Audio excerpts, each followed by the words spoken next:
Morning all of you. आज हम Hindi grammar chapter second को ही आगे कंटिन्यू करेंगे पेज नंबर 12 पर। इसमें देखिए द्वित्व व्यंजन। द्वित्व व्यंजन क्या होता है?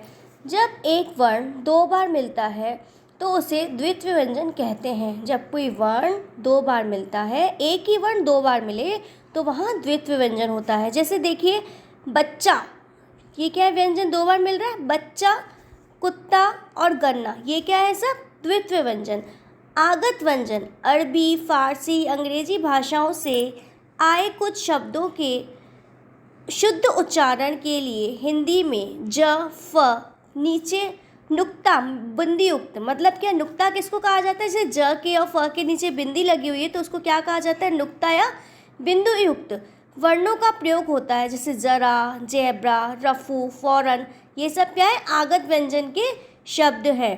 इसके आगे देखिए अनुस्वार, अनुनासिक और विसर्ग।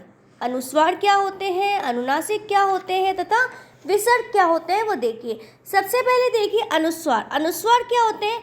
जिन स्वरों को बोलते समय हवा केवल नाक से निकलती है। जिन स्वरों को बोलते समय हवा केवल कहाँ से निकलती है? नाक से निकलती है, उसे अनुस्वार कहा जाता है। इसका प्रयोग वर्णों के ऊपर बिंदी के रूप में किया जाता है। मतलब इसका अनुस्वार का प्रयोग कैसे किया जाता है? बिंदी लगाकर। जैसे दंड, कंगन, गंगा आदि, ये सब क्या है? अनुस्वार है। अब अनुनासिक क्या होता है? देखिए जिन स्वरों का उच्चारण करते समय हवा मुख और नाक दोनों से निकलती है। मतलब उसमें अनुस्वार में केवल नाक से निकलती है, अनुनासिक में मुख और नाक दोनों से निकलती है, तो वे अनुनासिक स्वर कहलाते हैं। इसका प्रयोग वर्णों के ऊपर चंद्र बिंदु के रूप में किया जाता है। इसका प्रयोग कैसे किया जाता है? चंद्र बिंदु के रूप में किया जाता है। जैसे मांद, कांच, चांद, गूंज आदि, ये सब क्या है? अनुनासिक हैं। अनुस्वार पंचम वर्ण के स्थान पर बिंदी के रूप में आता है।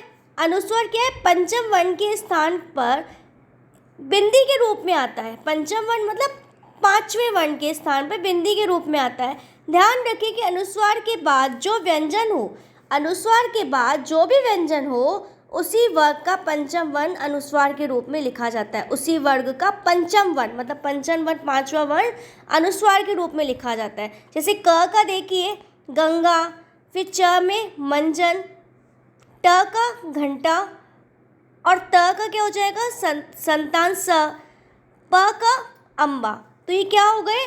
पंचम वर्ण के स्थान पर अनुस्वार के रूप में लिखे गए हैं। इसके बाद देखिए अनुस्वार और विसर्ग में क्या है? हिंदी वर्णमाला के अनुस्वार और विसर्ग को अ के साथ जोड़कर अंग और अह लिखा जाता है। प्रायः इसे स्वरों के साथ लिखा जाता है। किसके साथ लिखा जाता है? प्रायः स्वरों के साथ ही लिखा जाता है, क्योंकि इनका उच्चारण स्वरों के साथ ही हो रहा है। इनका उच्चारण कैसे होता है? स्वरों के साथ ही होता है। जैसे हंस, चंदा, अतः, प्रातः आदि, ये सब क्या है? अनुस्वार और विसर्ग में दिया गया है। परंतु ये स्वर नहीं है। संस्कृत में इसे अयोगवाह कहा जाता है। संस्कृत भाषा में से क्या कहा जाता है? अयोगवाह कहा जाता है, क्योंकि ये अ की सहायता से ही बोले जाते हैं। किसकी सहायता से? ये सब शब्द अ की सहायता से ही बोले जाते हैं। इसके आगे देखिए हलंत। हलंत क्या है? स्वर रहित व्यंजन का प्रयोग करने पर उसके नीचे एक तिरछी रेखा लगा दी जाती है, जिसको क्या कहा जाता है? इस रेखा को हलंत कहा जाता है। हल युक्त व्यंजन या शब्द हलंत कहलाते हैं। हल युक्त व्यंजन या शब्द क्या कहलाते हैं? हलंत कहलाते हैं। जैसे कि महान,